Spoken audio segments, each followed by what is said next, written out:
Alright, good morning mga kaibigan. This is Channel Reds and welcome po sa Channel Reds Reports. Ayan mga kaibigan, nandito po tayo ngayon sa may kanto ng Campa Street, corner de los Reyes. Ayan, Sampaloc, Manila. So boundary na po ito ng 3 saka Distrito 4. So nandito tayo ngayon. Gusto ko lang ito i-report ang sitwasyon ho rito kasi medyo hindi maganda sa paningin at hindi ito tama at hindi ito maganda. So anyway mga kaibigan, ito po papakita ko sa inyo.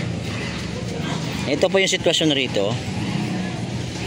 Papansin nyo itong kanilang drainage tumatagas na ho mga kaibigan. At medyo may amoy na rin ng konti. Tingnan nyo, nagmamantika po itong kanilang kalsada. So ito ay trabaho ng ating city engineering. Ayan, so i-address lang natin kay Engineer Andres. Engineer, baka madaanan ng declogging natin to. Baka pwede natin ipalinis to. Ayan. So nadaanan ko na kasi to kasi may update dapat ako sa kabilang distrito sa 3, pero ito yung nadaanan ko. Siguro hindi pa napapansin at hindi pa nare-report ng barangay ito. Tingnan nyo, nagmamantika na ho rito. Ayan. So ayan o, nangangamoy na rin ho. May amoy na rin. Ito lang po yan sa corner ng Campa Street, corner de los Reyes, Sampaloc, Manila. So malapit lang din sa UST to actually. So ito nagmamantika na ho. Oo nga, tapos tumatago sila dito no. Hindi pa din, nagmamantika na rin no. Nagmamantika na rin, nangangamoy pa. Ayun, doon galing oh. Nadadamay kayo rito. Pati ito oh. Wala na rin silang pakialam sa kabila eh. Pag kami na drainage dito. Oo. Hindi ba ng barangay ito? Ng barangay? Hindi inaayos ng barangay din? Hindi nire-report? Kami kahit hindi na namin nire-report sa barangay, kami tinitira namin yun. Oo. Tama yan pare, tama na. Tulong lang, di ba? Pero nga lang, mamantika oh. Sa kabila, wala nang pakialam eh. Yun nga. Ito, saka ba ito ng 3 no? 3 na ito sa kabila, sa side na to. District 3. Ito sa kabila, 4. Eh mga kaibigan, so pag nandito kayo, pag napadaan kayo sa lugar na to mga kaibigan, madulas na rin po yung ano dito. Ayun oh. Nagagat na oh. Sebo na. So ayan, shoutout lang po kay Engineer Andres sa ating department po sa Distrito 4, mga declogging natin, baka pwede po nating ma-check ito. Saka sa barangay na nakakasako po rito, sana nire-report na to kasi tingnan nyo mo, nagmamantika na. Ayan nga, ayan oh, natuyo na nga ito oh. Doon to galing sa kabila eh, tumagos na dito kasi pababa kasi itong kalsada rito. Tingnan nyo, ayan oh. Ayan po yung daloy ng tubig. Ayan oh, sus, ito tingnan nyo oh. Grabe. Masabi, nangangamoy na nga to, iba na yung amoy. Dapat may nag-aasikaso dito, dapat itong barangay din mismo, dapat nag-report na rin ng barangay sa problema na to. I hope na-report na rin ito o dalawa lang naman yan, ni-report o hindi ni-report. So ito kasi halos kasi lahat dito, puro po mga kainan dito pagdating po ng gabi. Halos po nakita nyo dito, puro mga kainan dito. Kasi malapit lang to sa University Belt.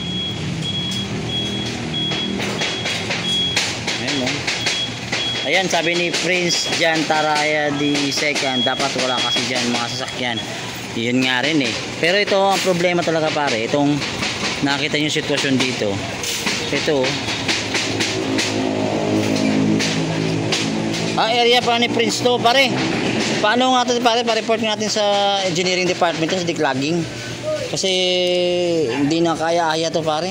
Tsaka ano to, kainan tong area na to, maraming estudyante dito. So, ayun sa hawkers, ayan, so siyempre linis-linis din pag may time. Maraming sasakyan din dito. Pero ito talaga kailangan talaga to i-address natin sa engineering to. Hindi to pwedeng ganito. May amoy na rin yung kanal doon sa kabilang side, pag dumaan ka doon, mamantika nga talaga, sapatos mo madulas na eh. Ayun wala na, hindi na talaga na ito yung ano eh. Ito yung kanilang drainage eh. Tingnan nyo sa kabila dun.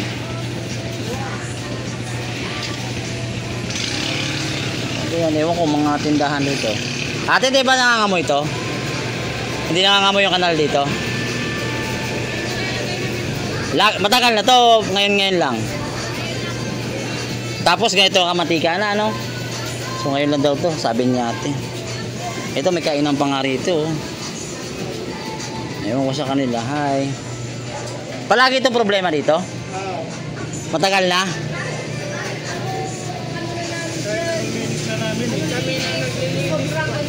Oo. May pumupunta rito ng ano, taga-engineering po para linisin to? Wala? Yung barangay po? Nag-report na sila pero wala pa rin action.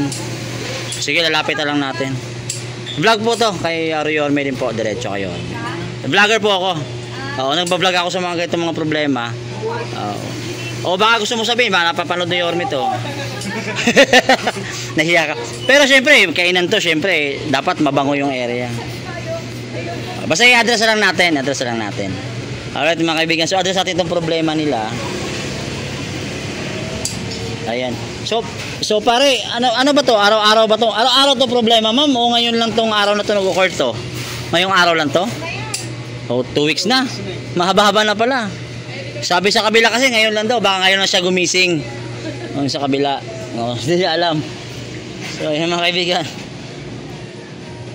So pare, hindi ito hindi ito normal na tubig to. Masibo-sibo talaga oh.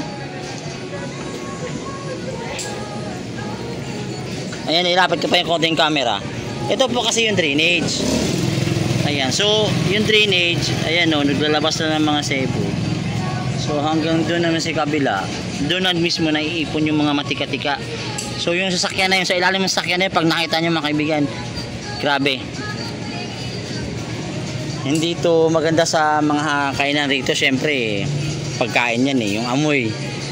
So dapat malinis na talaga to. So ayan, address na natin to kay City Engineer Andres. Ayan, Engineer Idol, baka pwede nating masilip to sa kasama ng declogging team natin. Baka pwede malinis natin to kasi pag magbaha-baha rito lalong kakalat pa to. Bahain itong lugar na to, no? Oo. Tapos itong parking, allow to, parking dito. One side parking to dito. So pare, one side parking daw to. Tapos wala naman obstruction masyado. Wala akong nakakita ng obstruction sa area na to. Ito lang. Ito lang, ang bawal to eh. Ayan, so concern lang. Thank you thank you.